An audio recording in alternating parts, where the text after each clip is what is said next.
Gawin mo ang spell na ito ngayong gabi.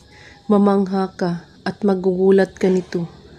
Kayang baguhin ng spell na ito ang anumang uri na hindi pagkakaunawaan sa pag-ibig o kaya nitong paibigin ang isang tao. Bigkasin mo lang ang mga salitang ito ngayong gabi.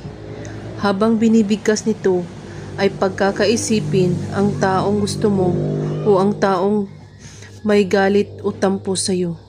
Banggitin ito, Zite, Zor, Lachimor.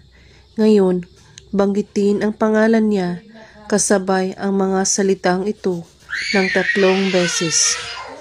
At ngayon, anumang galit o tampo ang may tao kang gustong mapaibig ay mangyayari ito.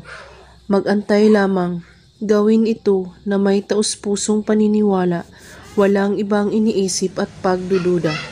At kung may katanungan po kayo ay magko-comment lang po sa baba. Maraming salamat sa panunood. May God bless us all.